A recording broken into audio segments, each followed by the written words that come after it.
Le bénévolat est la plus importante de nos richesses.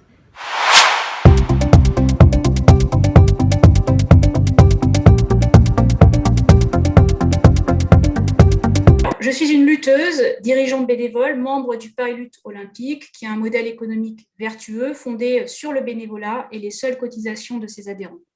Notre ADN, en une phrase, il n'est de richesse que d'hommes. Le Covid nous a fragilisés, 50% d'adhérents perdus, une pratique de la lutte à l'arrêt.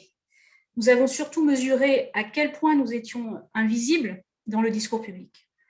Pour retrouver nos ailes, nous avons besoin de la reconnaissance des institutions de ce que nous produisons d'inestimable, c'est-à-dire la santé, l'intégration sociale, l'éducation à la citoyenneté. Le risque, ce serait de croire que puisque nous demandons très peu, les pouvoirs publics ne nous doivent rien, alors qu'ils nous demandent beaucoup paradoxalement et peut-être de plus en plus. Notre moteur, c'est notre passion. Le mouvement sportif aurait tout à gagner à reconnaître et à se saisir de cette vitalité qui vient de la base. Le mouvement associatif et sportif se trouve confronté à 3 scénarios économiques. Le premier est celui d'une dépendance croissante des associations aux appels à projets à la commande publique.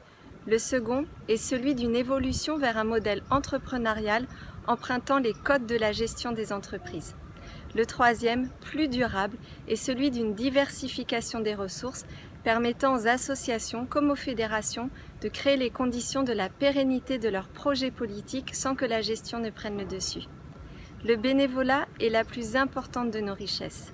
Cette ressource économique, sociale et solidaire par nature est loin d'avoir disparu.